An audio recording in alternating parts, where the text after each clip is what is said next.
Alright, and back with the story of Dragoon Brante. Continue. Alright, childhood's end. The mark left on you by the sacrament takes a long, long time to heal. Wait, no, we read all this.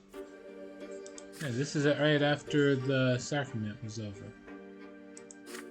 Yeah, we're at the part where it starts reading off where we can get to the stats. Okay. Yeah, soon you are a small boy no longer. As the days pass, play gradually gives way to laborious study. Now your choices will decide your place in the bizarre and ruthless world of adulthood. Your childhood years are over.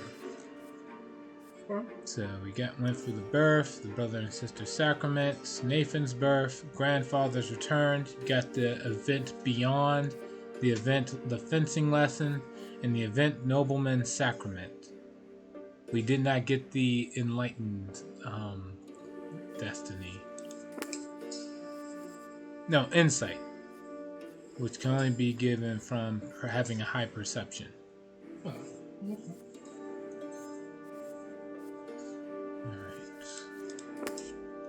Perception of 4. We need a perception of 4. We end it with a perception of 2. We are curious. Okay.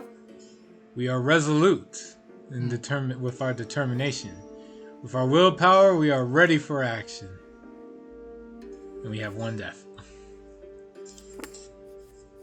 No. 2 more to go. Let's continue on. For Dragoon. Alright. And then we go with Lewis. Personality, personal qualities that you have accumulated in childhood. They will convert into adult qualities at the end of the chapter 2, adolescence. Your inner strength and the number of lesser deaths that you have experienced, these qualities will stay with you for your entire life. Continue.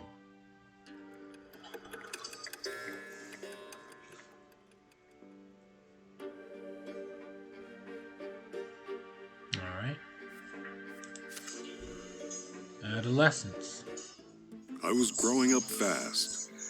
The school, the streets, and the whole wide world awaited me beyond the gate of my parents' house.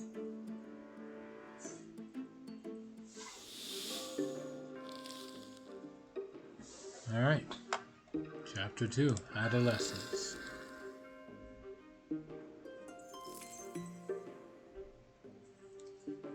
You've lived in this world for 8 years now.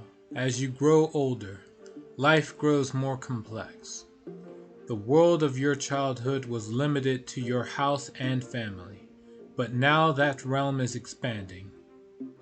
It also includes your neighborhood, the nearby houses, the streets of the ancient city of Anazat. A question now looms over you, growing more pressing with each passing year. What will your place in this vast outside... what will your place be in this vast outside world?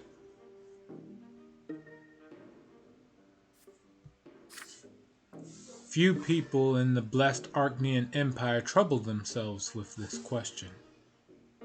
It's not within a man or woman's power to choose.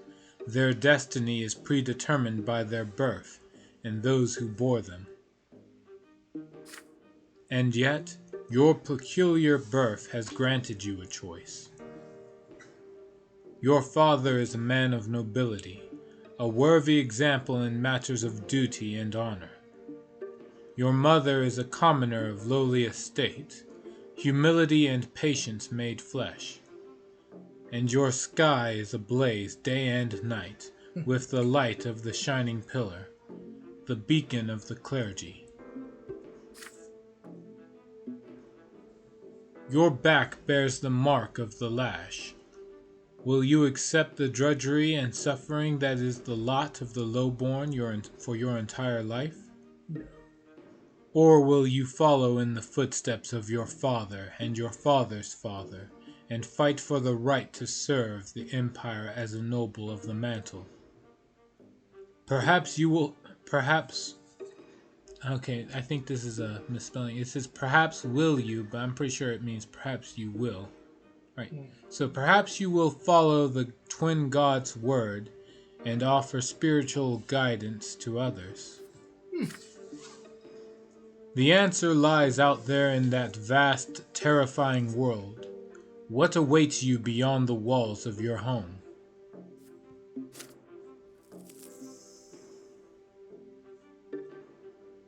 Let's see. Events that can happen to the Brante family in this chapter. Glorious secret. You discover the secret society your sister Gloria has joined. Conditions ingenuity 4 or more. Stefan's disgrace. You find out about your elder brother's forbidden love. Nobility 4 or more. Oh, okay. Blood tide. You join the blood tide of the Brante family. Condition participate in the ritual. Nobleman sacrament or Gregor Brant. 2, I guess favor 2 or higher. Well, since we already did the nobleman sacrament, I guess we're good there. Okay. And last is Nathan's admonition. Your younger brother Nathan Brant receives a spiritual admonition from you. Spirituality 4 or more. Personal life.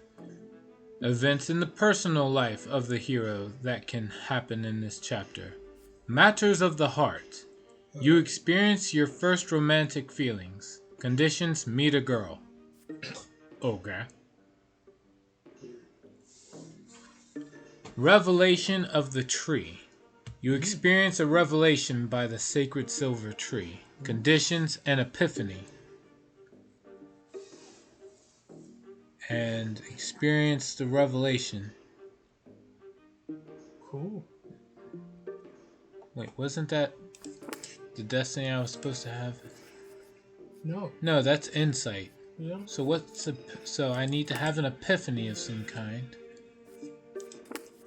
And what else does it want? Experience the revelation. Whatever that is. Alright. And Sophia saved. You saved the local girl named Sophia from lesser death. Condition: willpower. And choose to rescue Sophia. Alright. Your personal qualities at this age. They determine which choices you may take. Nobility. Ingenuity. Spirituality. Nobility represents how noble your thoughts and deeds are in your pursuit of the honorable ideals of the nobleman. It affects your chances of becoming a noble of the mantle and future skills that are crucial for the noble estate. At 0, I'm unprincipled. I may become honorable, and then noble, and then dignified. Okay. Ingenuity represents how quick-witted you are and how skillfully you can manipulate a situation to your own end. Cool. It affects your ability to survive without the privileges of nobility and future skills that are crucial for a commoner. At 0 and 1, I'm slow. At 2 and 3, I'm bright. 4 and 6, enterprising. 7 and 10, inventive. Whoa. Okay. Spirituality. Your aspiration to unlock the mysteries of creation and explore the divine in the mortal world. The people around you and yourself. It affects your ability to become a priest and future skills crucial for the clergy. At 0 and 1, mundane. 2 and 3, searcher. 4 and 6, soulful. 7 and 10, blessed by the gods. Yeah. You get all of Personality, your inner strength, and the number of lesser deaths you have experienced. Yep. And again, willpower hasn't changed. Deaths is I died once. These sections will open in this chapter. Relations screen is now available. Province screen now available. Map of the Empire is now available. Alright, relations. You have no relations yet. Got it. The province. Alright, we have province. Describes the state of affairs in your native province of Magra, the structure of society, the political climate, the power of the church, and the sentiments of the people. These factors can change as a result of key historical events, but your actions can also become part of history and bring change to the province, and then to the entire empire as a whole. Overseer Archduke Milanitis. Relations 0. Indifferent. Status blank. Archduke of Magra, supreme lord in the province of your birth. Known for being obstinate and despotic, notorious even among the Archnians. Patriarch Photis. Patriarch of the Magra province and the founder of the new faith. He was the first to defy the lots established in the teachings of Isatius. He encouraged people to find the twin gods within and says that everyone is equal in the twin's eyes. Let's see. Power. Current balance of power in Magra and who rules the province. It's currently -4, -4, where the overseer is in power. At -5, old nobility is in power. At -2 to 2, there's a struggle for power. At 3 and 4, commoners are in power. At 5, reign of terror. Church, -4. Right, the prevailing religious school in the province of Magra. Determines the doctrines, rites, and traditions practiced by the majority of the population. Currently, it's the old faith. At -1 more, it's fall of the new faith. If it goes to -2 to 2, there's a schism. At 3 and 4, there's a new faith. At 5, it's the fall of the old faith. Alright. Wealth of Magra. The welfare of the province and its population. Currently, it's security. Any lower and it's misery and devastation. Lower than that is just 0, barren land. If it goes up, there's affluence. And at 10, it's a flourishing land. Order. Respect for the law and the stability of order in the province. Currently, there is peace. Then it goes down to discontent, then unrest and lawless land. It can go up to the max though, a triumph of the law. And then there's the map of the empire. That's a lot. Oh wow. And every single one of these has some text to it. Alright. You interested in hearing this? Or the map? Sure. Alright. So you're going here. We'll start with Anazat since we started there. Anazat, the city of your birth and the capital of the arid province of Magra. It is the largest and most ancient city in the south of the empire. Anazat is home to the Silver Tree, a sacred landmark grown by the twins when they descended to the mortal realm. The old prophecies say that Anazat is where the end of the world will begin. Oh, that's just superstition. You will bring it. No, that's why it's superstition. Next we have Magra. The last to join the empire, the southern province of Magra is an arid wasteland ruled by Archduke Milanitis. During Tsar Milanitis' rebellion, this land was devastated by foul magic and rendered infertile. Local peasants now grow their crops in soil imported from other regions. The hills and mountains of Magra are blessed with silver, iron, and coal. So there is magic in this. Maybe I can be a mage. Nope. You don't know that. Yep. Alright, let's see. We got Valona. A city that is... become a war priest. Oh, okay, I get it. Magra is all of these cities here. So, okay. Got it. So, Valona, a city that is home to the largest monastery in the province of Magra. Founded in commemoration of the final unity of all the lands in the empire, the monastery of Valona is the second most popular destination for pilgrims after the Silver Tree. The monastery's monks are famed throughout the empire for their healing skills. Tuono, a noble estate with a small village. It currently has no owner. It was formerly owned by the El Merce bloodline before their blood tide ran dry. According to the ancient tradition, the Archduke of Magra will grant Tuono to the next bloodline to be ennobled by the sword. Ooh, gotta get that. Fabrine,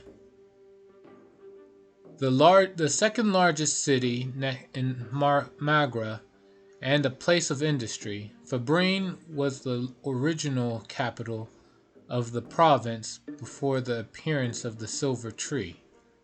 There is a common saying, a man from Fabrine and a man from Anazat will never see eye to eye.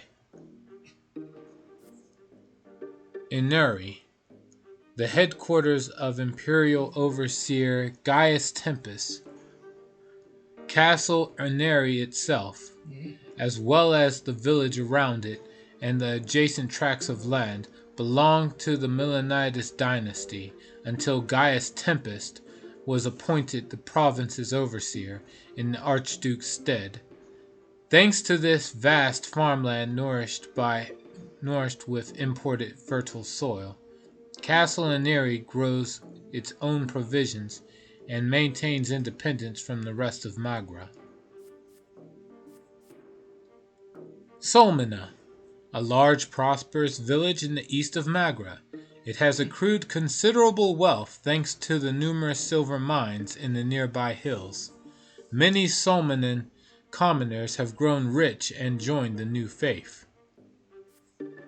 And last in Magra is Serpenverda, a castle in the middle of the Magran waste that serves as the family seat of the great Melanitis dynasty, the archdukes of the province.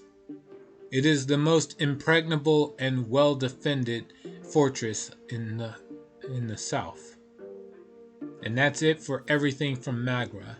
Then there's Astina, Aleria, Arknea, the northern provinces of Fiona, Constanta, and Hermia, and Monia.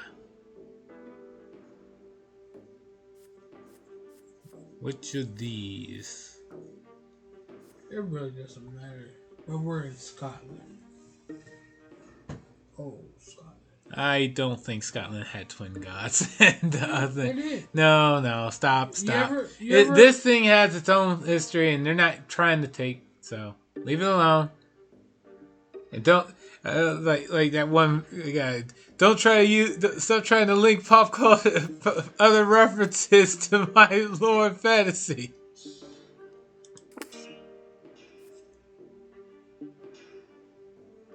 All right, next. All right, that's it. Continue.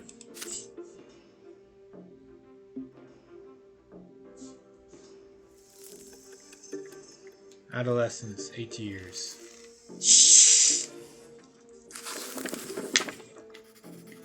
The boy down the street. The family expects more and more of you as you grow up. The teachers and tutors hired by your father keep you on your toes all the time. Your life these days is dedicated to studying for your future, for the future of the Brante family.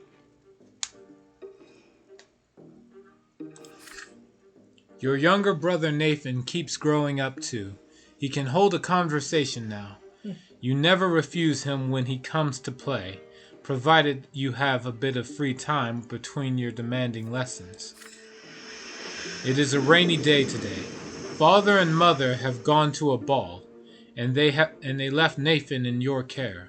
You lose track of time over the books in the sitting room, and Nathan goes off alone to splash in the creek. Soon you hear his voice begging you to come outside. He is on the porch, sobbing, all covered in dirt. You walk up to him as he continues to bawl. It's all that kid. He pushed me into the ditch and called me names. He said I was a fancy pants fool. I said I'll call my brother. He's still there. You have to go punish him, Dragoon. Nathan points at a lopsided wooden house further down the street where the poorer artisans live.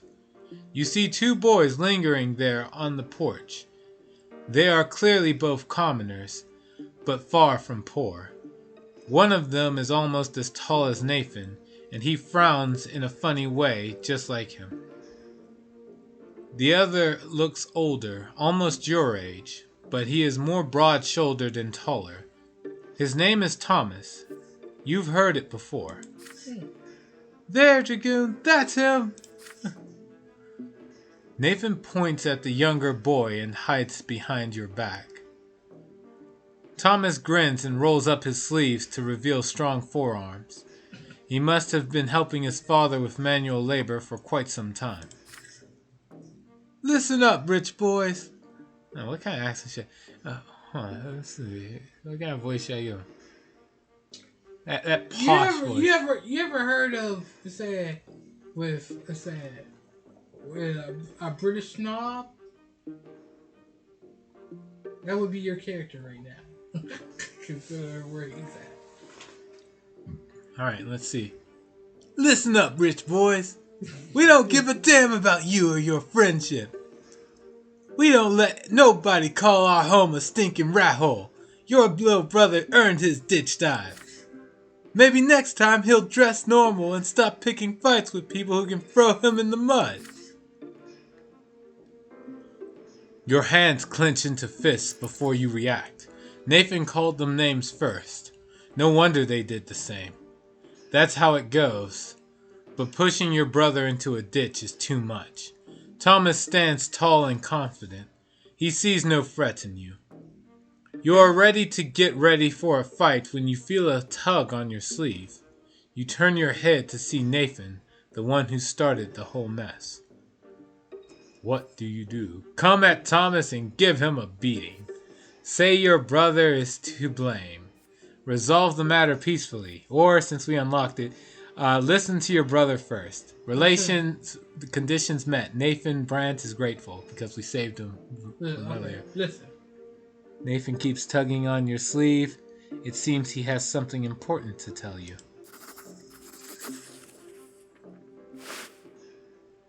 Alright. Nathan keeps tugging on your sleeve, harder and harder. Finally, you turn and look at him. Don't fight him, please. Look, he's huge. Let's go home. Who cares about them? You're all sweaty. Are you gonna listen to your little brother and walk away like a coward? All you rich boys are chickens. You do nothing but squawk, but when the push comes to shove, you run home to mommy. Now he's done it. Your patience has run out. You swing at Thomas, and he jumps back, surprised by your assault. It takes him a moment to compose himself, but now he is ready. His fists cover his face, and he attacks you with a quick jab. Now it is your turn to take a step backward. You start trading blows, huffing and puffing with rage. The younger brothers gawk in awe at the sight. Thomas does not resort to fancy moves, dirty tricks, or stupid taunts. He displays nothing but skill earned in many a street fight, and his heavy fists aim for your head. You keep dodging him again and again, trying to reach him. He takes a couple of glancing blows but easily shakes them off what a bruiser. You start swinging your fist with greater and greater fury. Your heart is pounding like a hammer. You see nothing but the foe in front of you. How much longer will this take? You're worn out. Your breath grows ragged, and your muscles grow heavy. But there is no way you can give up now. Nathan is watching you. Desperate and out of options, you swing and punch Thomas square in the nose, then immediately let his fist smack you in the temple. The blow rings through your head like a bell and blinds you for a moment. The world swims before your eyes. You clutch at your head to get your bearings. Thomas is standing in front of you, blood dripping from his nose. You no longer want to fight it out, and it seems your opponent would rather end it too. But you keep standing there, eyeing each other angrily. Then, suddenly, you hear an angry shout right next to you. An enraged man in a craftsman's apron is shaking his fist. Thomas's face contorts in terror right away. It's my father! Run! The punishment for fighting is flogging, and the mere prospect of that makes you run like the wind. Thomas sprints in front of you. You dash across the rotten wooden planks of the back alley, up and over a lopsided fence, across a giant puddle in one leap, and then forward into the tall grass. Damn. You hide there and stay quiet. You hear no sounds of pursuit. You exchange glances with Thomas and start laughing. His laughter is loud and infectious, but soon he cuts it short and grows sadder. I'm gonna get flogged anyways. My dad's always quick to give me a beat. And then he'll start nagging me about the lots and the prayers for days like he always does. Why do I always get myself mixed up in this stuff? But fighting's the only way to prove you're worth anything, right? The adults didn't see you fighting, you tell him. So all you have to do now is convince them you weren't. Nosebleeds happen, right? Mother gets nosebleeds all the time. Well, we could try it. Let's hope our little brothers don't tell on us. I'll talk to mine. There's a scratch on your head. Don't let them see it. Good thing I didn't hit you in the face. There, good as new. You assure him that Nathan will never tell, and in return, you'll make sure he behaves himself so he won't get tossed into a ditch again. With that, you shake hands with Thomas. His handshake is as strong as you would expect based on his fists. You make your way out of the tall grass. This is about art, people. You need to leave before Thomas's father goes to your family and complains about you breaking your lot. You come to a realization on the way back. You had no idea the place where you were hiding even existed, and it wasn't too far from home. Thomas smiles in excitement when he hears this. Oh, I know lots of places like that. I'll tell you what. If we get out of this mess today, I'll show you the way to the old fortress wall. It's the perfect place to build your own fort. I dragged a bunch of wooden planks there. Too bad it's no fun to build all alone. My brother never helps. He just gets in the way. You emerge from the muddy back alleys, united by a secret only the two of you know. It seems you've made a friend today. Relations with Thomas Guerrero up +1. Indifference. Unity in the family up +1. Still disagreements, but it's better than what was before. Okay.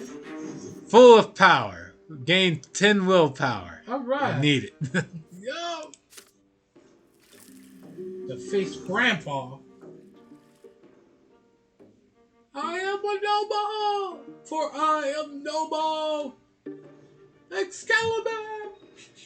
You have made a friend, a boy named Thomas. Did they name him after the tank engine? Is that why he's able to fight? No. Because he's a tank. Get it? Next year. Riders on the road. Sir Thomas. It It is blistering hot today, even for the sun-parched land of Magra. As soon as you are done with your studies, you dash outdoors and out of the stuffy room. You and Thomas roll up your shirt sleeves, but it barely helps. You would gladly go shirtless had you only been in the company of other boys. But there are 3 girls in the yard today. They are doing the laundry in a big wash tub, whispering and giggling. If you could, you would gladly keep watching one of them at work. She has big eyes of deep blue.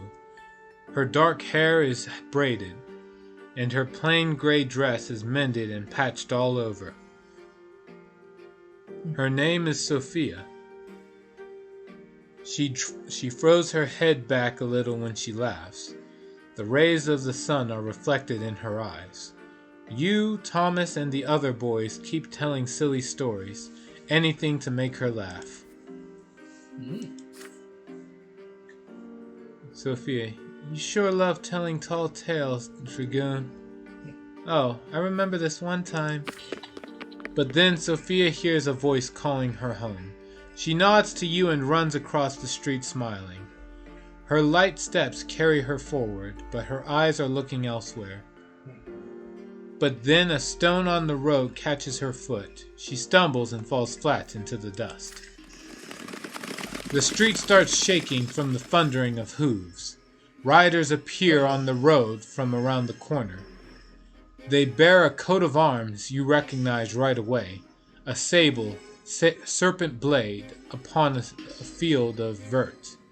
It symbolizes the Milanitis dynasty, the family of your province's archduke. The horses dash forward. A lost wooden toy on the road cracks under their hooves. They will not slow down. They are the nobles, and the rest must make way for them. Sophia is in their way. Just now, starting to get back on her feet. Her mother is crying for her desperately from behind the fence door. You freeze in terror. The riders will surely see the girl. Are they going to stop, or are they going to trample her? In only a few moments, the beautiful girl will be trampled, and crushed. What do? Stay where you are, or shield Sophia from the horses? Shield her! Sure, why not? You rush into the road, blinded by hope, determined to stop the riders. What's the worst that could happen? Was there any other choice? Yeah, you could let her get run over. That's it. Yep. You throw yourself blindly into the road, swinging your arms wildly. Dazed by the sound of the thundering hooves, you can see nothing in the dust. For a brief moment, the horses slow down, just long enough for Sophia to get back on her feet and flee to the roadside. But then the riders dig their spurs in.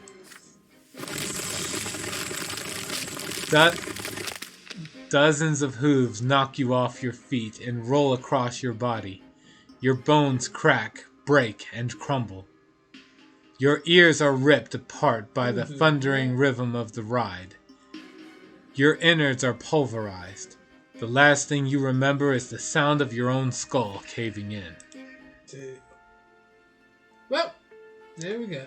Impenetrable darkness surrounds you. Second death. Impenetrable darkness surrounds you. You stand alone, bare to your very essence. It paralyzes you. You have an urge to cover yourself, to hide. No one should see you so vulnerable. But you cannot conceal the truth in this place. You are bathed in an unbearably bright light. It has no hint of warmth in it. It is blinding. It leaves no shadows in the entire world. It is the light of the shining pillar itself. This game is cruel. They do give you fair warning at the very beginning of the game. Oh, okay. Shit. You know, it's spare others this crucial fate or experience ourselves. Damn. Yeah, that's exactly what was going to happen to her. Because it's already happened in several other books. Oh yeah, that doesn't make it that's not a connection. Okay. That's. Beyond the horizon. I mean, if you do that, that's multiverse theory. Because the opposite was done in many other books. That's not a good argument. Alright, now, the Shining Pillar itself. In this radiance, you can clearly see all your thoughts and doubts, your errors and transgressions, the contradictions that have permeated you since birth.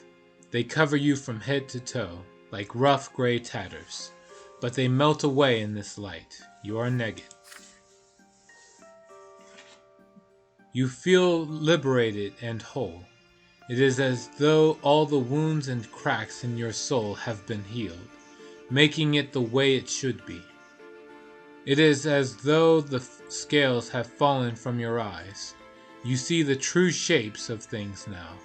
These are the laws by which the world abides, the grand design that moves life itself.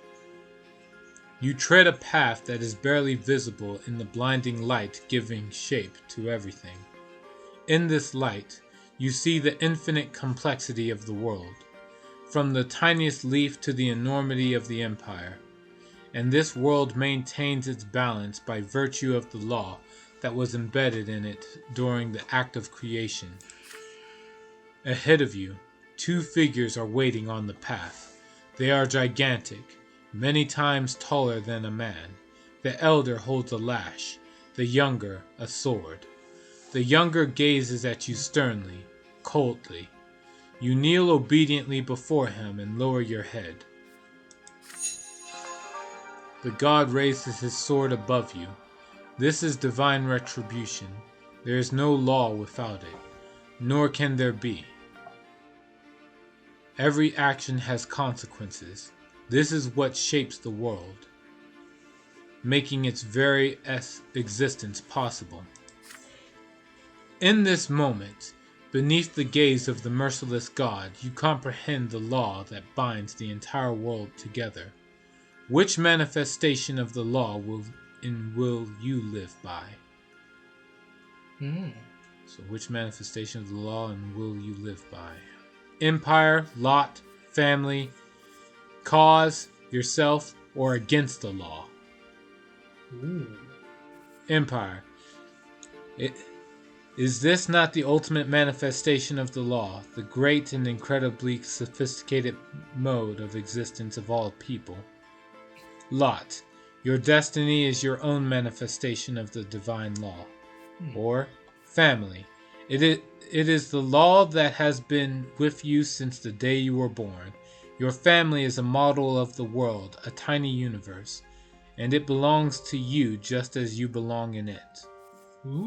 Cause. Your life's work shapes the world, and thus you influence the great law itself. Yourself. You are an embodiment of the law. You have been made in accordance with the divine design. And against the law. You defy the design of the gods and the law that binds it together. There is no dodging question. It has to be one of these 6 options. Okay. I say family. Family? Alright. Oh, hey Adrosius. I thought you'd be asleep by now. What is this game? This game is... It's literally called The Life and Suffering of Sir Brante. It is a story game. No, it's suffering. It's a lie. It's a lie, I tell you. That's the title, man. Suffering. But the game is it's a story-based text game. Another sleepless night. Well, you can take this as like me reading a very long-winded bedtime story. Dear God, you been dreaming after this? Oh yeah, like that's... Well, maybe it'll end on a more positive note later. Because right now, this would be terrible. This is our second day. Yep. But last time, we had no answer for what we considered the manifestation of love from the gods. But this time, the manifestation of law is family. The blade flashes. The younger's sword slashes through the air above your head. You do not yet deserve your final punishment. The law demands that you continue your life. Your form has not been completely destroyed, nor has that of the world. The younger extends his gigantic hand and shows you the way. You must proceed. The path leads you to the top of the crown of the silver tree, spread wide in the white gleam. The branches are close now. It is time to descend. You are drawn downward into darkness. The shadows that had disappeared in the blinding glow creep around you and envelop you. This is to be expected, but the purity and clarity of spirit are still with you. Something is forcing your throat open. Air. It scratches you on the inside. Your soul is filled with struggle again, with the contradictions from which the fabric of this world and you yourself are woven. The divine light that gave you clarity is fading away with each passing moment. You have to open your eyes. Above you is the dark ceiling of the crypt. You are reborn.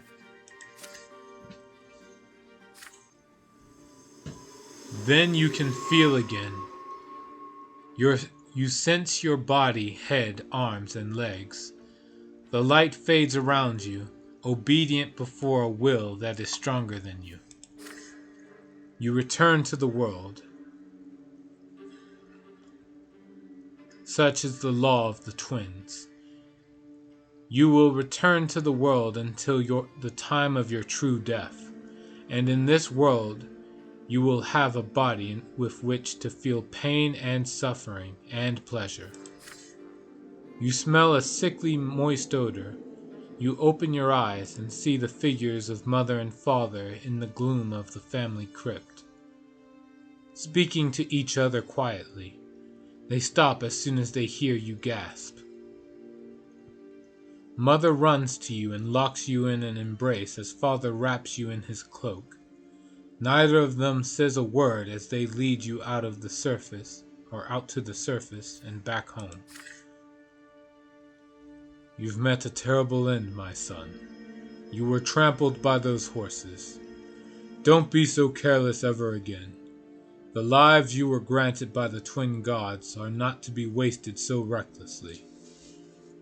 You would be punished for this, but the twins have already meted out their punishment. You tremble, your steps unsteady as you learn how to move again. Your body is eerily smooth, fresh, and renewed. Even the recent scars and scratches are all gone. But there is something new on it, a fresh black mark, a reminder of your lesser death beneath those hooves.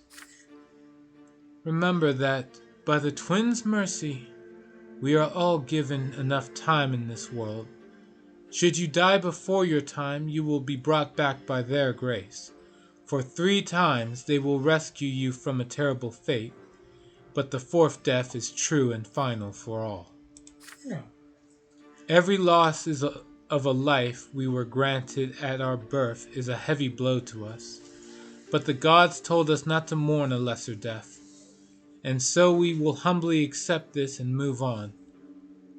See, your body has been reborn anew, with all your wounds healed. Do not mourn your loss of life, my son, but thank the twin gods for their justice. Do not speak of this, and do not ever play up by the road again if you wish to keep on living. You cautiously go back outside the next day. Children from the neighborhood surround you. They all saw you get trampled, and now they all ask you the same question. What was it like to die? Thomas rescues you from their pestering. He pushes the motley crew aside, hugs you, and pats you on the back. Look at you, buddy. You gave an entire life to keep a girl safe. Yeah. Then you see Sophia. She is standing nearby, shyly working up the courage to walk over to you. Soon she finally approaches you and begins speaking rapidly. Dragoon, why did you... Why did you throw yourself in front of those horses? My life isn't worth any more than yours, so why did you think that? You weren't supposed to die there. It was all those riders' fault. They deserve to die, not you." Her voice rises to a shriek. She suddenly stops and runs back home. You stay where you are, watching her run, the golden rays of the sun dancing in her braided hair. Relations, +1 with Sophia. Alright. Indifference.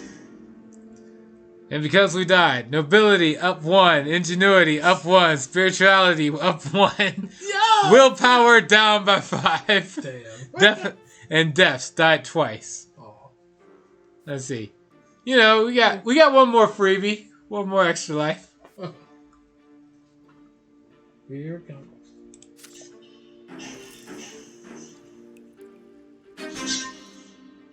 Shit. We're not gonna survive until Event has happened. Sophia saved. You saved the local girl named Sophia from lesser death. Continue.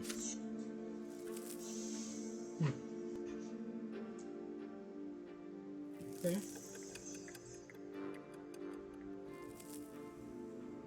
All right.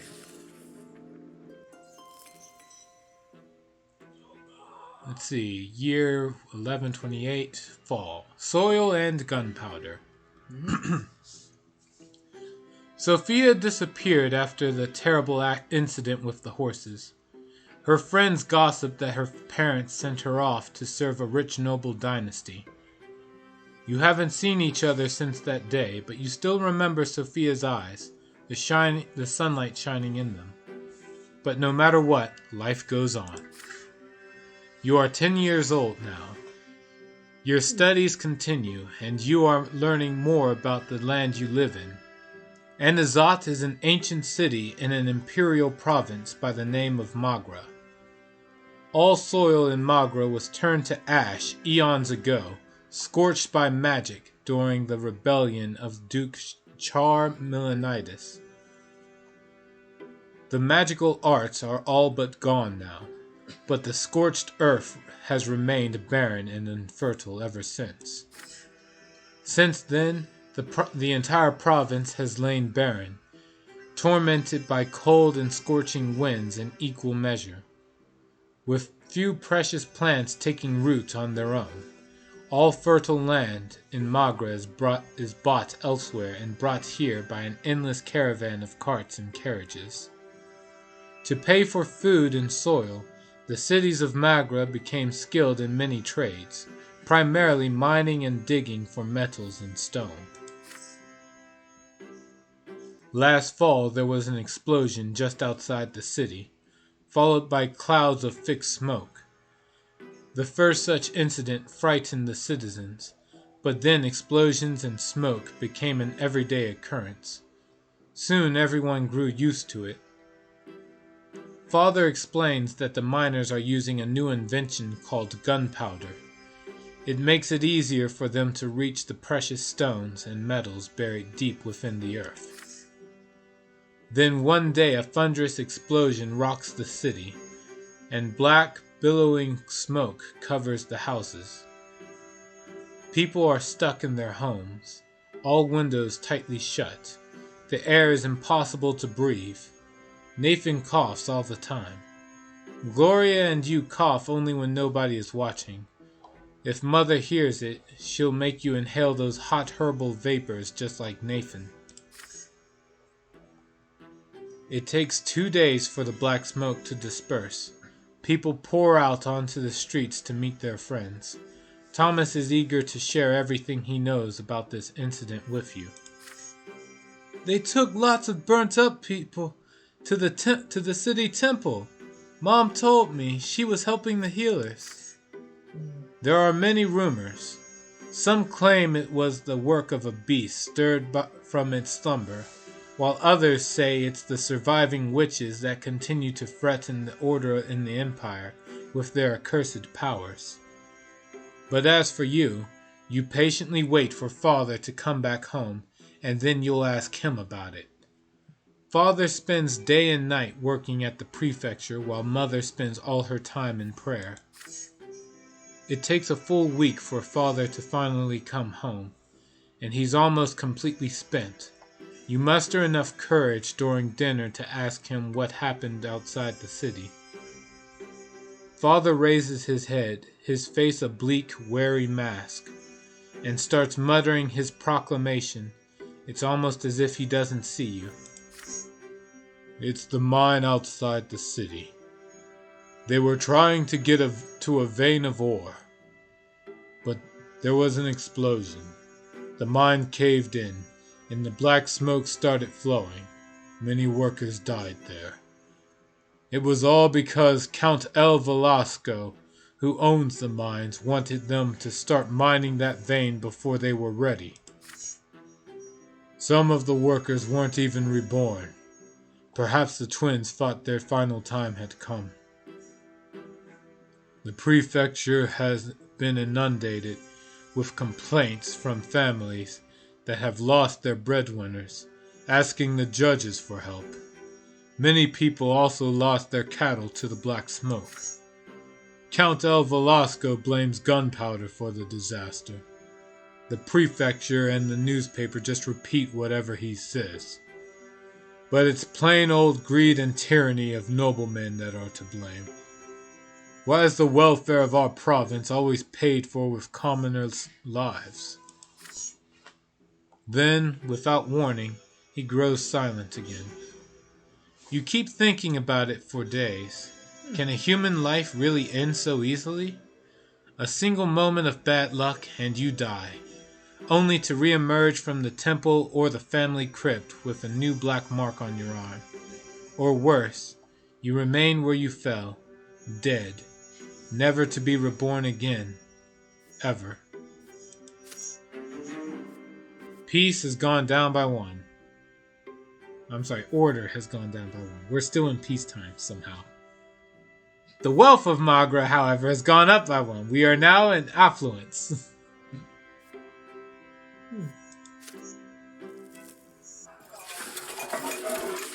Stefan's arrival. During lunch, Father tells you to stay home in the evening and prepare to meet some important guests. Your elder brother Stefan will return home by dinner tonight. Joining him will be your grandfather Gregor Brante, as well as a noble friend of the family. You are excited about your brother's return. It has been years since you last saw him. How has he changed during his years away from home? You and Father await the guests anxiously. The doorbell rings. 3 people are standing outside. Grandfather is the first to come in, naturally. He has not changed a bit since his last visit, still eyeing the house with contempt, looking for any reason to demean it. Grandfather is followed by a stately young man dressed in a jacket embroidered in silver, whom you barely recognize as your brother. Stefan casts a glance at your threadbare clothes, your dirty fingernails, and smirks. The last to enter the house is a personable gentleman with a worn-out, wrinkled face. You have heard a lot about this man from Father and Grandfather. He is Baron Augustin Elborn, Stefan's uncle, a family friend and the province's prefect, which means that he is the head judge and thus Father's superior.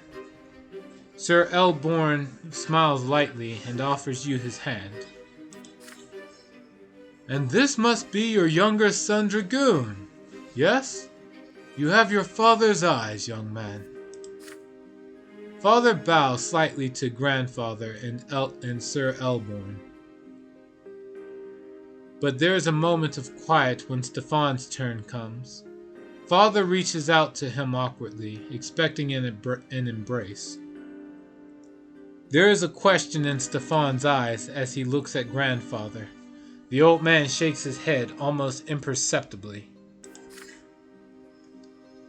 We noblemen oughtn't put our emotions on public display, Father. Not even after a lengthy separation. There is no embrace. Instead, Stefan nods to Father curtly. He responds in kind, his face devoid of emotion. After the greeting, you proceed to the sitting room. Elborn is the first to enter. He kisses Mother's hand, and Gloria's too, and tussles Nathan's hair after he sees him hiding by the table. Grandfather acknowledges them with a glum nod. Greetings, Lydia Brante. I remember you were kind to me when I was but a child. And you must be Nathan. You could barely walk when I saw you last. Your elder brother ignores Gloria completely, not even a greeting. You proceed to the dining room in a dignified manner and take your seats. The dishes smell delicious. Say that 5 times fast. But they merely punctuate the overwhelming tension at the table. Elborn is the only one with a friendly smile on his face. The dinner is splendid, Lydia. Did you choose the dishes yourself? You have a truly refined palate. It warms my heart to know Stefan spent his early years with you. Womanly care always does a child good, no matter the estate. Your fork freezes in the air halfway to your mouth. You expect many things from a noble of the sword, but words of praise for a low-born woman are not one of them. You cast a glance at Grandfather. He looks like he is about to choke on those words. It would do my grandson more good to stay at boarding school among his equals. Please, Gregor, parenting is no less important. Nothing can replace a mother's love. I cannot deny it. It saddens me greatly that my late sister could not be there to raise Stefan, but there was still a family for him, and he was surrounded by love. How could that be bad? And besides, his father was by his side all the while. A father's example is always the best. After all, Robert earned the judge's rank the same way you did.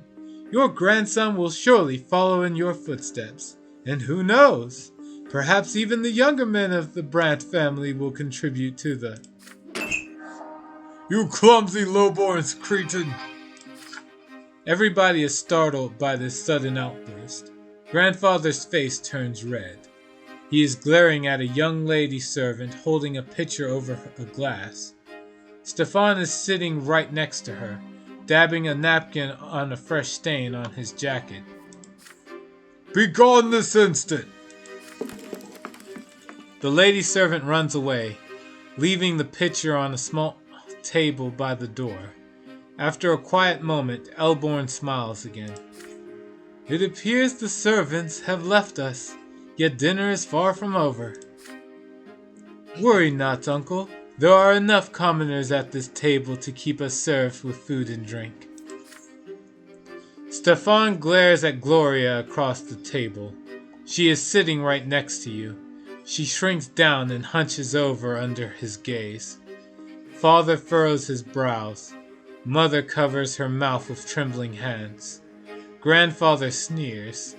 Stefan's gaze does not move. The silence lasts far too long. Then she starts to rise from her chair. If the Brante gentleman would so wish it. Your hands clench into fists under the table. How can he bring himself to humiliate his own family, his own mother and sister like this? It is all Grandfather's doing. Stefan could not even bring himself to embrace Father without his permission. And yet they are noblemen, and they have the right to act this way. If there is any way this dinner can become even more unbearable, you do not want to see it. What do you do? Ooh. Insult your brother. You step out of line and insult Stefan for what he has done. Make small talk over dinner. You try to act like nothing happened and make small talk with the guest. Join Gloria in her plight. You rise from the table and help your sister wait on your family. What does that give that? Oh, remember, I chose Iron Man mode. No consequence, all hidden. We don't know what anything gives us. I didn't choose that. I chose hard mode. Remember, no restarting chapters and no getting to see what the choices cost. Gotta make the decisions as they come. Help your sister. Or say small talk. Which one would you choose? Is that a small talk or help your sister? So you narrowed it down to 2. Yeah. I guess insulting the brother when he's already he's got somebody else watching him like a hawk. Yeah. It's kind of hard to step out in line when somebody says, it'll cost you your job. Yeah. All right. We'll leave him alone then. Because he just got back and you just already witnessed. Oh, it's Grandpa's fault. Because he was about to. Yeah, he was about to.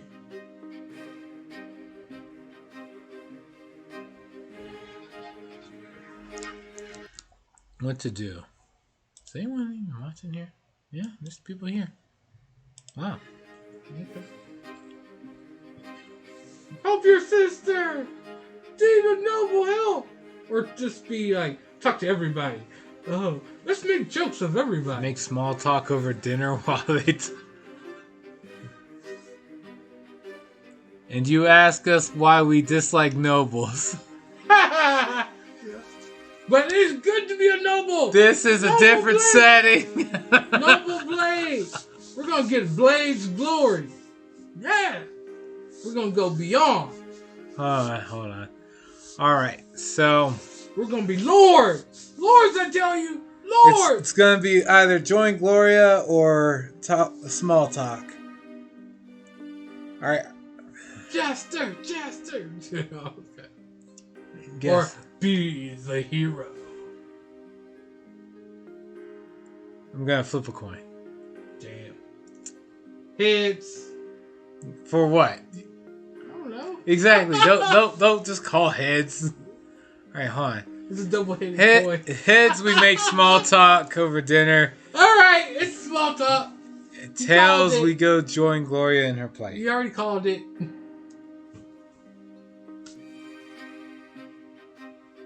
Yeah. It's heads. Of course it is. It's a double-headed coin. Is that... I don't have double-headed coins. I don't even know where you can buy those.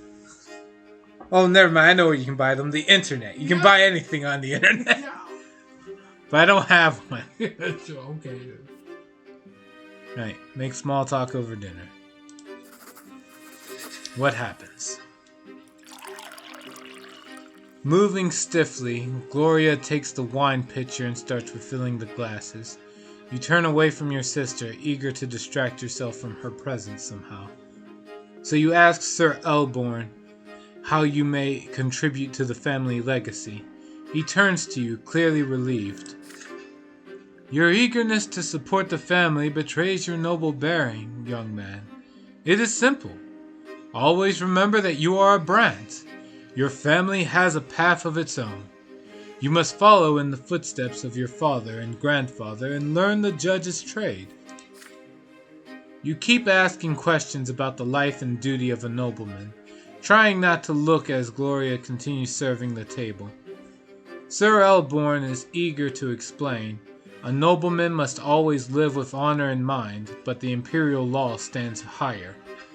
There are 3 lots and 3 estates. Naturally, they can never be equal, yet the law must govern those who live within each estate. You have a hard time understanding some of the things the prefect of Magra says, but his intellect is stunning. The dinner ends. Gloria takes away the last of the dirty dishes and disappears quietly from the dining room. Sir Elborn cordially bids you farewell. Grandfather and Stefan are still as haughty as ever, but they are clearly pleased. Pleased with what, you wonder?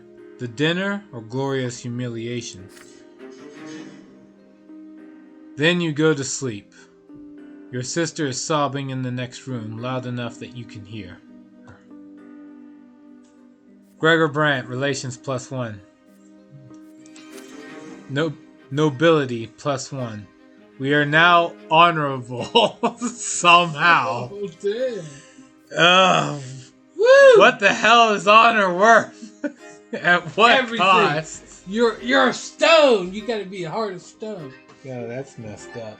You're not iron yet. Or steel. Yo, that's messed up. All right. You're noble! Not yet. For I am noble! Nothing goes through me. Are you made of mud or stone? Do you even bleed? What kind of monster are you? I am noble. Alright, well, now we have a dropped handkerchief. Mm. Hot, dry wind sweeps through the city from the barren lands around it. The noble residents of Anazat prefer to remain in their chambers, while the commoners huddle in tents or in the shade of the silver tree. You are on an errand right now. Your father wrote a letter to a noble acquaintance, and you are to deliver it. Mm. Thomas, the boy down the street, is tagging along. The two of you are inseparable now. An errand is an easy one. The errand is an easy one. So you decide to take this opportunity to loiter around the part of Anazat where the nobles live. So here you are, in the middle of the city square, resting on the ancient brickwork by the old fountain, in the merciful shade of the gargantuan silver tree. Thomas is by your side, lazily slouching on the edge of the fountain's basin. It's a hard life for commoners like you and me. Either you break your back in a workshop day and night, hoping someone will buy your goods someday, or you become a manservant to some noble. You never get a chance to enjoy life. This is our lot, you remind him. We work and endure and suffer, but Thomas waves your words away. Yeah, I know all that already. Mother keeps drilling that stuff into me. We must be humble, our strength is patience and persistence. So yeah, I say, but I want to make my fortune no matter what. So how ain't that living by my lot, I ask you? Okay. But the lots, they ain't easy. Let's take you, for example, Brant. Your father's a nobleman, but even if that didn't make you one, just look at your hands. You never had to work as hard as me. But we have the same lot, so we're supposed to suffer the same. Or look at your father. He's a judge. He toils at the prefecture day and night doing his judging, and he's a noble? I've never seen a noble and Archnean work as hard as he does. You shrug. The Archneans are a different race.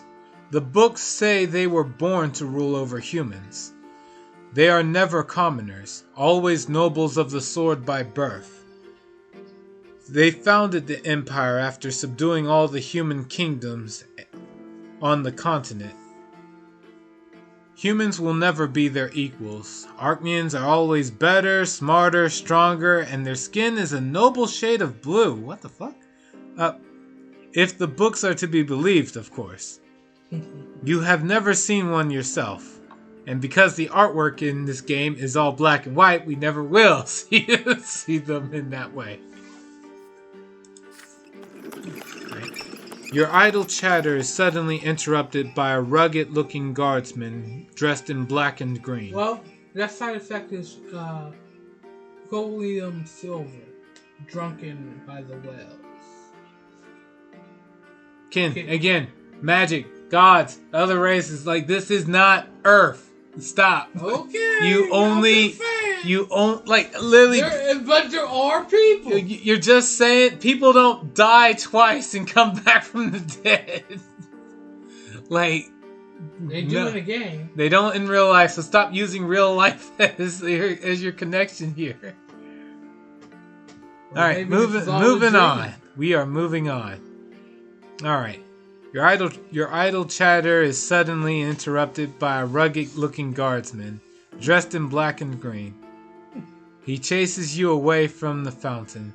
Common rabble like you have no place here. You hear the clattering of hooves and wheels against the cobblestones and see flags bearing a coat of arms. A sable serpent on the field of verts. It makes you squirm. It is the Archduke's coat of arms. The Milanitis dynasty. The carriage door opens, revealing a young lady in a luxurious dress. You cannot look away from her. Those dainty shoulders, suggested but not revealed by the cut of her dress, her black hair cascading over them, her stately slim silhouette, her pouty lips and prim nose, and those eyes, dark like the night sky, and the way she moves, fluidly, gracefully, and most incredible of all, her skin glows an azure blue. She is a masterpiece given life. She is an Archnean. Imagine what our world would be like if all suicide victims returned to life.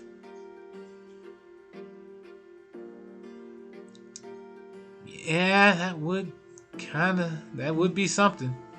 No. But You wouldn't want them. yeah, but it wouldn't just be them, it'd be everybody. Like the way the rules of this world work is everybody who dies at least 3 times just revives. Not everybody. Well, death number 4 sticks. Not everybody. Death number 4 sticks, yeah. No, it depends on what you did. Unless I find out otherwise, I'm going to go by the lore of the game as it's been presented and advertised so far.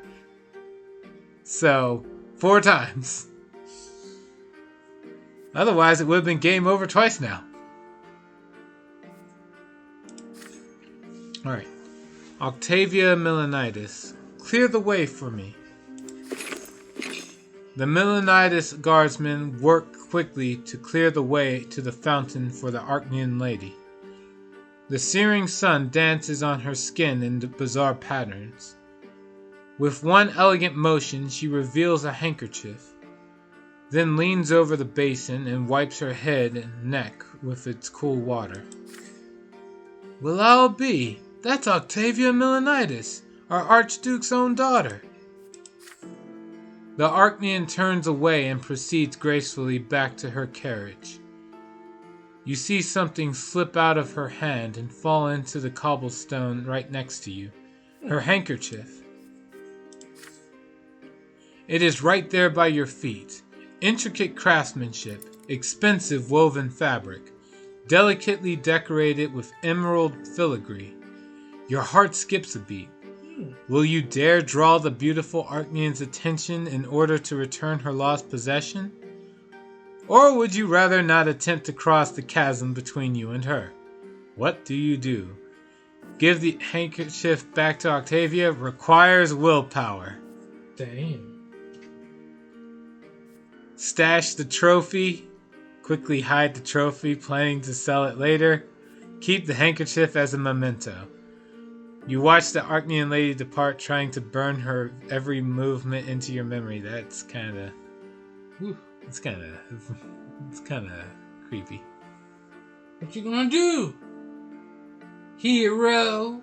Whoa. Dragoon. Whoa. Who said anything about hero? And you said it right there. Dragoon. Dragon's like treasure. I'm taking the trophy. This thing sounds like it's worth some money. Stash the trophy. Sell it later.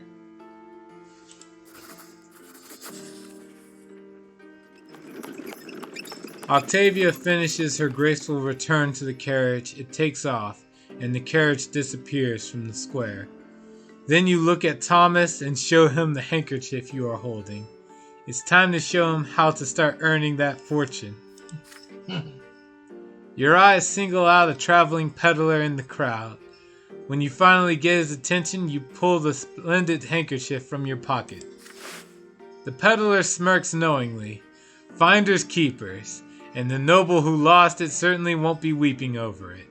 Truth be told, it is a truly exquisite handkerchief. It still looks quite presentable and will fetch a fair price. After some haggling with the stingy peddler, you trade it for a small fortune, 4 coins. Half of this sum you give to Thomas. But this was all your handiwork, Dragoon. You just grin at him. He can find the next handkerchief. Thomas laughs and you head off to the fruit stall together. Relations +1. And +5 willpower. I'm full of it.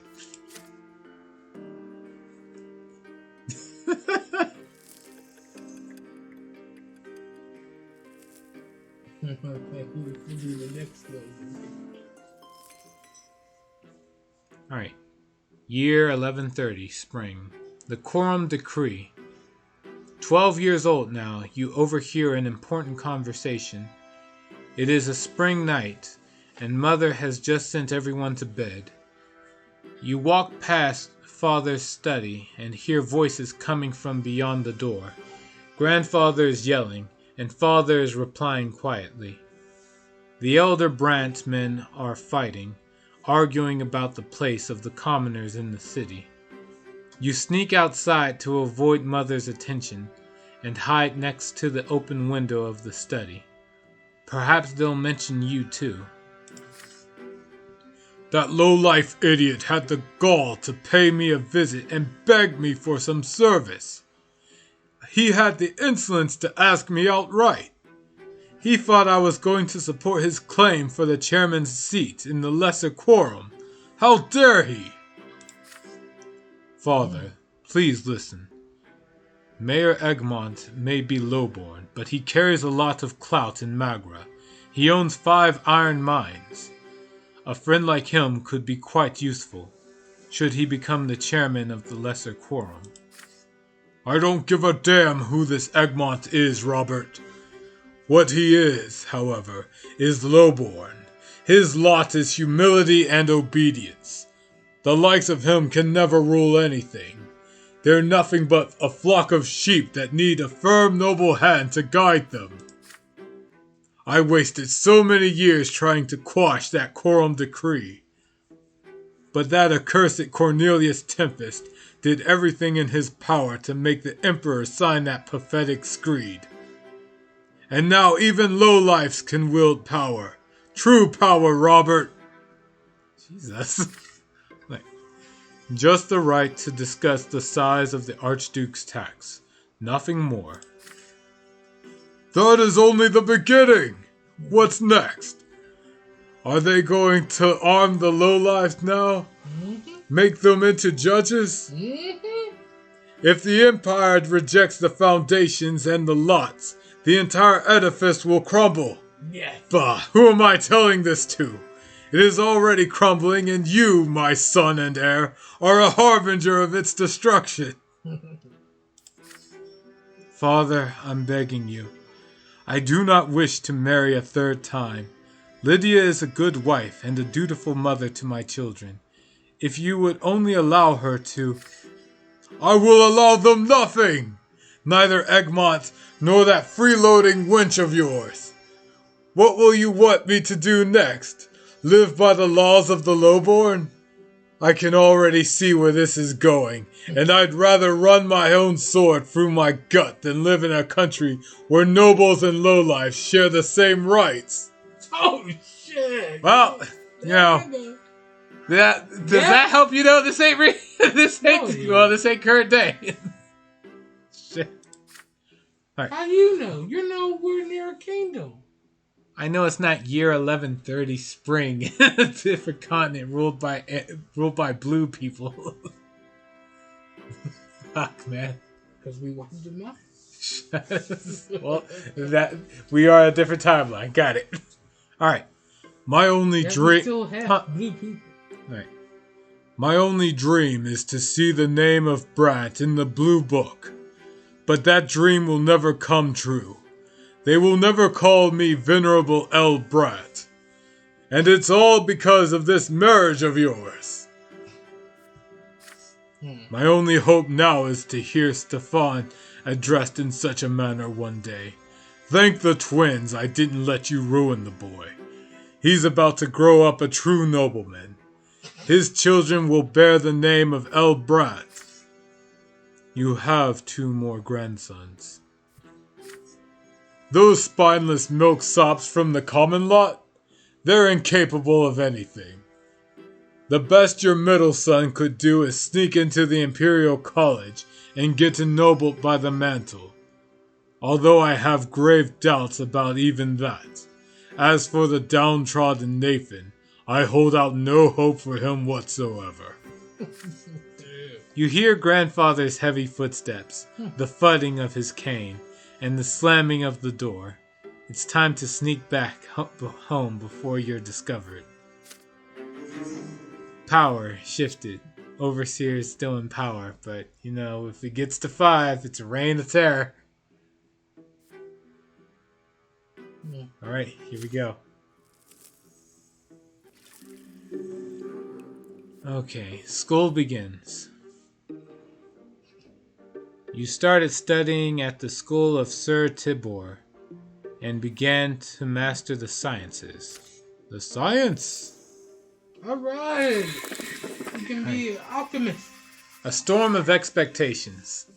Finally, the day comes when the teachers stop coming to the house. But before you can breathe a sigh of relief and put away the books, Father asks you to come to his study. You've grown, my son. It's time for you to continue your education away from home. I've chosen a deserving school for you. Sir Tibor's School for the children of noblemen and well-off commoners. Naturally, it is not a boarding school for nobles, so you will study there during the day and come home in the evening. Okay. You share the news with your best friend Thomas. Sir Tibor's School, eh? Yeah, I gotta ask my parents to send me there too as soon as they get the coin together. Father says his workshop has toiled day and night for years to save up for my education. The school is based in an ancient estate of Archnean design. The classrooms are tall and spacious, with massive benches. The sounds of scraping quills and lectures on history and imperial law and theology echo under the vaulted ceilings. The rules are strict, the lessons tiring.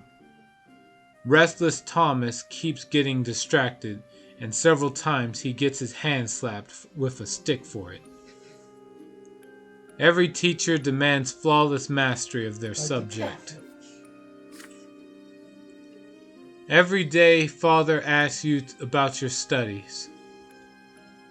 You have already told him twice how Magra joined the Empire and how the noble's court of honor is different from the commoner's civil court in the city prefecture. But Father keeps pressuring you to work even harder. When it is time to go to bed, Mother will not let you go to sleep until you recite a newly learned prayer for her. And when it is time to go to school, you promise her every day that you will behave with great humility and steer clear of insolent behavior of any kind. For you still live by the commoner's lot, and that lot is hard work and suffering. Your first month in school draws to a close, and the teachers announce that there will be exams at the end of the month to determine the best and the worst students in each subject. Father insists that you devote all your spare time to studying law and history, if you wish to follow in his footsteps. But when you speak to Mother every day, you start considering theology. You still remember the revelations and divine visions that came to you in your earliest years. You have only one more day until the exam. You have locked yourself away in your room. It is already getting late. Your desk is covered with handwritten notes, surrounded by leather-bound books. Just looking at them makes you queasy, but you have to read through all of them again, at least for one of your subjects. There is a nagging thought on your mind. Thomas ended up in big trouble the other day. He got in a fight with several boys who lived next street. They heard about your wooden fortress and got in an outrage by the fortification built by commoners. They swore to dismantle it tonight. Thomas swore he would defend the fortress until the end. Perhaps you should abandon the books to rescue the friend in need? But then you hear your little brother Nathan knocking at the door. He stands there shyly, not saying a word. He often does that, standing still and staying speechless until either you speak first or he runs away. But this time he actually says something. The door is locked. Are you okay, Dragoon? Is there anything I can do to help? Actually. Your head is spinning. This is the last evening before the school exam. If you fail, your family will be very disappointed. You have to refresh your memory on law or theology, either one or the other. But Thomas and your fort are about to be stormed. Why today of all days? You grind your teeth in rage at the thought. Nathan is by the door, trying not to bother you. He wants to help you the only way he can, for reasons known only to him. Will you accept his help? Yeah. What do you do? Focus on law and study. Go help Thomas. Study theology. Spend a moment with Nathan.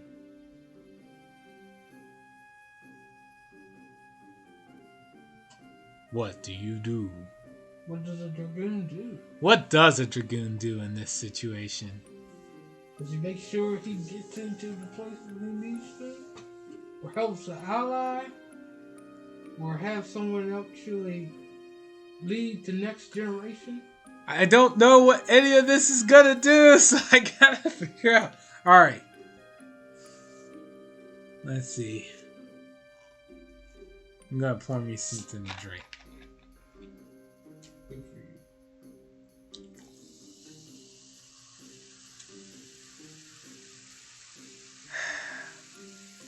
for you.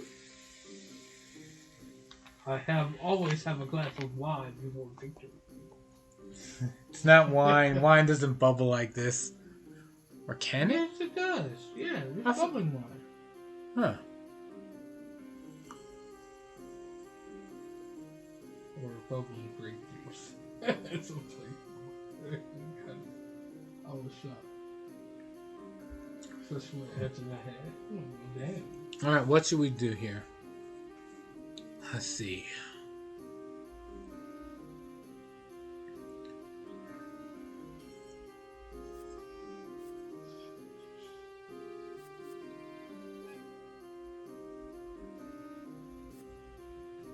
You said we'll go with Nathan, I guess. Okay. Spend a moment with Nathan. You put everything away and accept your brother's offer to help, or offer of help.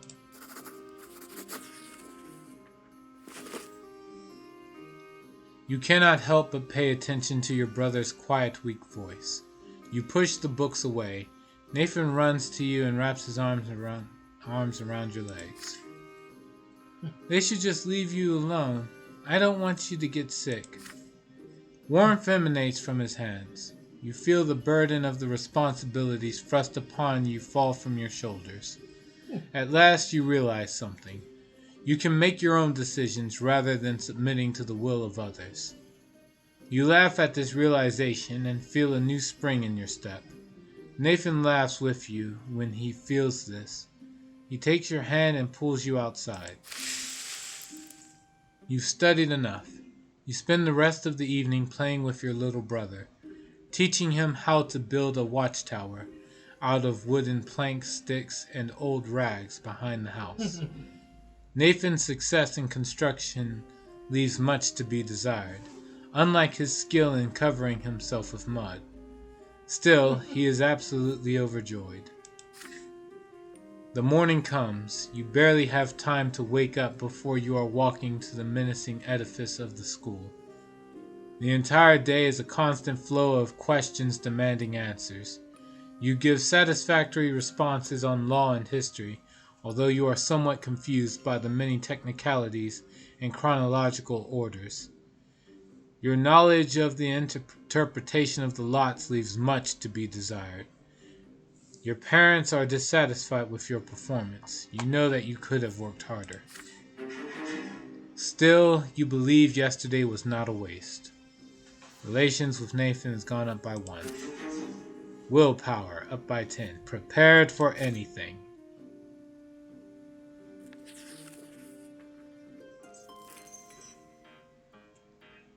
$11.30 fall. Noble titles. Your education continues. As you study imperial law, you come to realize that there is a certain hierarchy even within the noble estate. It seems your father's status is not quite equal to that of the more eminent human and Archnean gentry. You return home with this new information at your disposal. Father asks you about school after dinner, as he always does. And what is the difference between nobles of the mantle and those of the sword, Dragoon?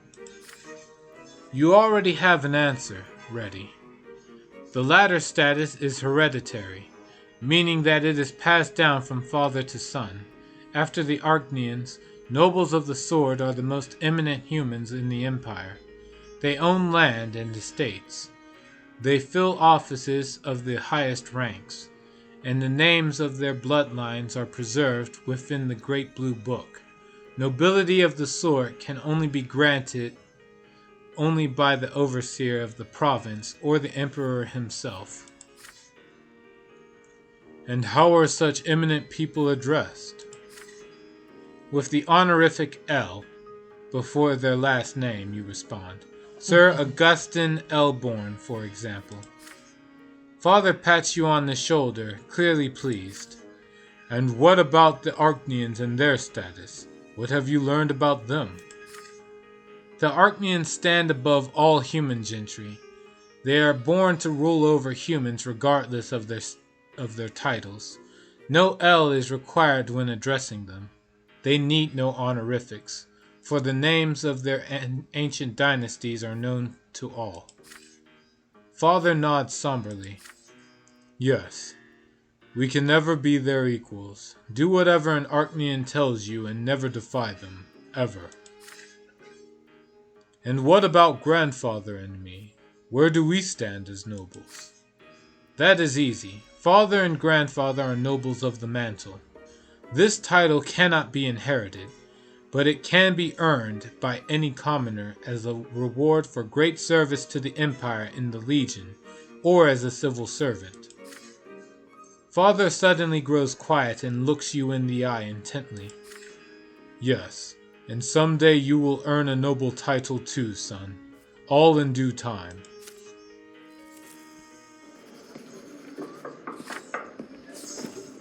Sons of the Nobility. Sir Tibor's school teaches children of all stripes. Nobles of the mantle and low-born parents can send their sons here. And every passing day, the children of noblemen invent new ways to snub and bully the commoners. Most of the time, the bully leading them is Diedrich,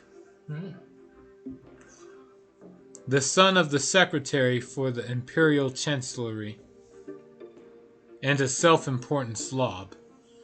The sons of noblemen never pick on you, however. They know that your father has been ennobled by the mantle. However, Diedrich and his retinue soon choose Thomas as their favorite victim. Time and time again, you ask your friend not to pay them any mind, but again and again Thomas grows angry and snaps at their self-satisfied mockery. It is early morning. The students are busy flocking to the classroom for the next lesson. You wave Thomas over when you see him. He waves back at you, and then a bucket full of slop splashes on him. Needless to say, it is the work of Diedrich and his entourage. You hear his familiar creaky laughter. The tailor's son stinks. How dare he sit next to decent folk? Thomas clenches his fist. You're dead, Diedrich! He throws himself at Diedrich's haughty entourage like a soldier ready to wage war. He attacks them first. This is just what they expected, and they are free to retaliate. He barely makes one movement before 4 pairs of hands grab him at once. Diedrich sneers and kicks your friend in the belly. Thomas gasps for air and starts coughing. You stand between them as Diedrich readies another kick. The nobleman's son cocks an eyebrow. Why do you mingle with commoners? He asks. Your father is a noble of the mantle. You ought to be friends with your own kind. Your equals, not the dirt beneath your feet. Behind him, 4 boys hold Thomas down as he struggles furiously. The other students are watching you, frozen in fear. Diedrich haughtily extends a hand to you. He clearly expects you to shake it. What will you do? Shake Diedrich's hand. It's not available because our relations with Thomas are higher than 1. Damn. Okay. So we can't do that. We can't sell out the friend. Okay. You made sure of that. So, okay. What else we got? Sucker punch him? Challenge Diedrich to a fight. Challenge the nobleman's son to single combat. Turn him over to the teachers. You sick the school authorities on Diedrich and his retinue. Yeah, let's do that. Admonish the nobleman's sons. The children of parents who have been ennobled by the mantle still bear the commoner's lot. Yeah, that. No, hold on. Express the law. I am the law. Oh, that would be sicking the school authorities on. Yeah. So what else is there? Whooping their all their asses? No, challenging him to a fight is supposed to be single combat, but chances are that's not going to happen. You're asking for bullies to act honorably. Come on. Okay, turn him over to the teachers then. Okay.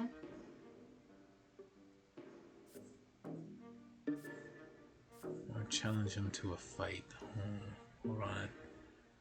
What would a dragon do? Nobility! Kick their ass! What's my stats already? Nobility 2, ingenuity 1, spirituality 1. Alright, hold on. I'm slow. I don't like being slow. You gonna get your ass kicked. Huh. Turn him over to the authorities. You fold your arms across your chest and declare that Diedrich and his followers will pay dearly for their insolence. Their parents may be nobles, but they are not yet nobles themselves. Here at school, we are all equals. Diedrich's entourage is about to swarm you too, but the teacher of imperial law comes into the room just in time. Everybody immediately returns to their seats. Once the lesson is over, you tell the teacher how Diedrich and his friends have been starting fights and picking on people.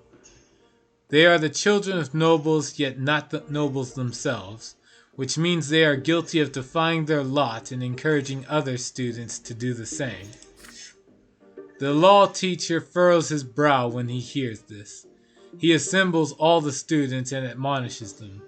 Any student caught in defiance of his lot will no longer be welcome at the school. The twins are always watching over us all, and the school will not suffer the presence of troublemakers who defy their will. The nobleman's sons reluctantly agree. There is no good reason to risk picking on nobles when the punishment is so high. To say Diedrich is angry at you would be an understatement, but he can no longer hurt you or Thomas. The bullying stops. Relations with Thomas goes up by 1. Ingenuity goes up by 1. I am not slow. I am bright. It's gonna stay that way. I'm bright, damn it. Nah, you gonna die. I'm a bright individual. You ain't gonna keep on. I'm a bright young man. You gonna die. You gonna die. You gonna die before you even see your own son.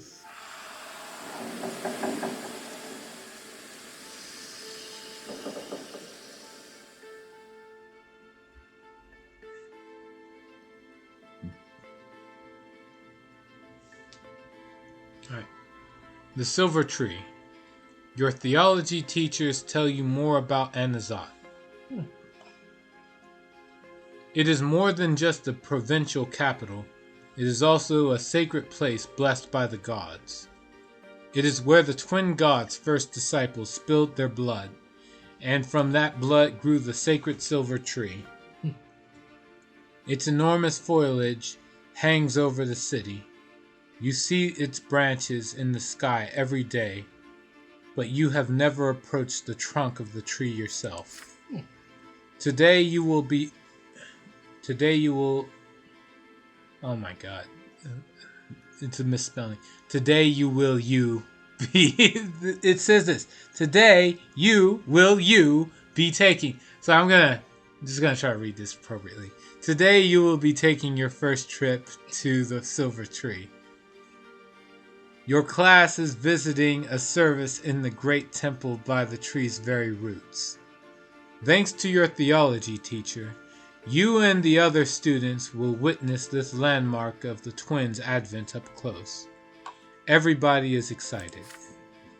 Soon you and the other boys enter the slums surrounding the church district of Anazat. The roots are pulsating under your feet. They spread underground and all throughout the area. Pathetic, cramped hovels and filthy streets surround the trunk of the tree. They are home to paupers, day laborers, and preachers. The people of the district bow humbly to you and point you towards the temple. They seem at peace despite the abject poverty in which they live. All who live directly beneath the tree are filled with its divine grace, your teacher says. People come here to make peace with the world and their fate in it. Your class is unusually quiet. Everyone is listening to the rustling of the leaves and the underground beating of the roots. The sky above you is obscured by the tree's canopy. You find the temple of the twin gods right next to the tremendous trunk of the tree. It almost seems a part of it. There is a crowd there, pilgrims dressed in traveling clothes, paupers and beggars, common people of the city, and the occasional well-dressed noble. There are arguments among some people who are gathered in separate small groups. Many people are wandering around, staring upward at the tree's branches. The tree impresses you with its might and the calm emanating from it. You are filled with a desire to sit down and think of the world, to learn something about yourself, to touch the silver white bark and hearken to the whispering leaves. You are distracted enough to fall back from the rest of your classmates. You notice a small path. It should take you right next to the trunk. A tall red-haired woman walks out of the crowd of pilgrims. She is wearing a worn white robe. She is no longer young, but her face is youthful and covered in freckles.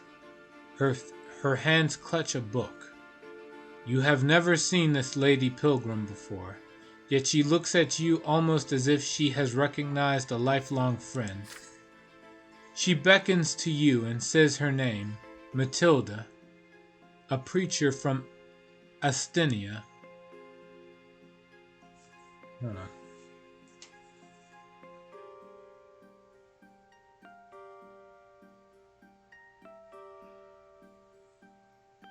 Glasses are a little foggy. That's better. Alright. What she says next to you, or what she says next, shakes you to your very core. It is commendable to see a young man so keen to learn the teachings of the twins, she says. Yet you will never follow the light of truth within the walls of the temple. Inside you will find only the lies about the lots, the erring words of Prophet Asatius sanctified by the passage of centuries. Yet anyone who sets out to read the accounts of the twins' own lives knows that they never as so much as mentioned the lots. The red-haired preacher's words frighten you. They clash with everything you have heard from Mother, everything you have been taught at school. The lots are a lie? You freeze in fear. Should you argue with Matilda or ask her for more information? Or should you treat her as a madwoman and catch up with your classmates? You suddenly feel a small, warm hand grasp your own. You see a girl right next to you. She is just a little older than you, wearing a black dress, threadbare, yet almost spotless. Her hair is covered by a handkerchief, and with only a single golden lock showing. Her brown eyes are burning with rage, her hand pulling you away from the red-haired preacher. You stare in confusion at the strange young girl, your cheeks flush by the sudden touch. There is just a bit of color on her cheeks too, but then she starts speaking to you quickly. Don't listen to her, she's dangerous. Come to the temple with me, only there will you see the truth. You stand there, surrounded by the crowd of praying pilgrims, and the sound of shuffling feet, torn between two people you have never seen before. And each of them expects you to follow her. But all the while you hear the whispering of the wind in the tree's branches. The branches reach out for you, almost as if the tree wishes to speak to you itself. Can you hear its voice? Give in to the epiphany. It requires the insight destiny to do, so can't do it. Okay. Leave them and approach the tree. Stay with the red-haired pilgrim. Follow the girl into the temple. Requires will. Fuck that. It requires my will to Fuck go. that shit. I'm out. No. All right. So it's either the red-haired pilgrim or leave them and approach the tree. Pilgrim. The pilgrim? Okay. What else does she have to say? Yeah. Sure. You shrug, smile sheepishly at the girl, and walk towards the red-haired preacher. This Matilda of Astinia, she speaks too strangely to be ignored. You feel she will be leaving soon anyway. And the temple, surely the temple is not going anywhere. The lady preacher hands her book to you. There are words on the cover, the lives of the twins. The book is so heavy you almost drop it. The crowd around you barely allows for a proper reading. The best you can do is flip through the pages and hope to glimpse a message or two from it. Matilda's hushed voice comments on each new page. This book was written by the disciples of the twins. When the twin gods descended and brought faith into the world, they walked the lands with them. It is filled with many stories and wonders and battles, as well as records of the twins' own sermons and dialogues. They discuss many things that now guide the living, the fate that awaits us on the shining pillar, the eternal life after true death, the profane evil of magic. Yet Matilda points out something that you cannot help but notice yourself. There is not one mention of the lots in this book. How can this be, you ask her. It is what it is, she responds. The twins never spoke of them. They never left any teaching behind. Nothing but their deeds and their own lives in this world. You frown. Then how come we know about the lots now? They exist thanks to Isatius, she says. Isatius, favored by the gods, the elder's favorite disciple, walked the lands by his side, and through all his hardships until his fatal end in Eterna. They came to be, she explains, when people came to Isatius and asked him how they should live. Yes, Isatius was but a man, and his teachings of the lots were not a divine revelation, but a speculation of his own devising. This feels much tougher than learning prayers. So if the teachings of the lots can't come not from the gods, but rather from their student, what does that mean for you? What does that mean for the people? A new faith, the red-haired preacher says with a smile. You think about her words for a long time as the silver tree whispers above your head. The very tree grown from the blood of the people who walked the land with the younger and the elder. You keep on thinking about it even as you make your way home and into bed. Your conclusions bring you no comfort. If that strange lady preacher was right, then you are supposed to be free to interpret the twins' words yourself. Which means that you and only you should be responsible for your life and fate in the hereafter. But who can tell for sure? You cannot fall asleep that night. So they were lying to you all this time? In the morning, you still mutter off a prayer in the words of your lot. To work, endure, and suffer. But is it all worth it if the lots don't really exist? Or is it the will of the twins after all? Did they actually speak their will through Asatius? And those who defy that will are defying the true order of the world? These questions will remain in your mind for a long time. Relations with John, -1. An acolyte of the Temple of the Silver Tree in Anazat. She is a zealous adherent of the old faith and the teachings of the Satius. Spirituality went up by 1. I am now a searcher.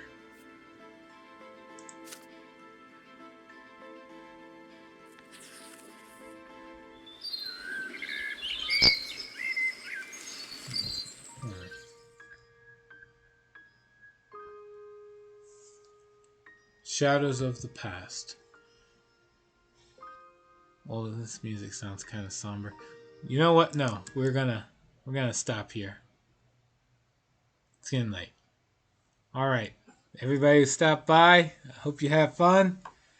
We'll be back with more of the life and suffering of Sir Brante at a later time. And until then, take care.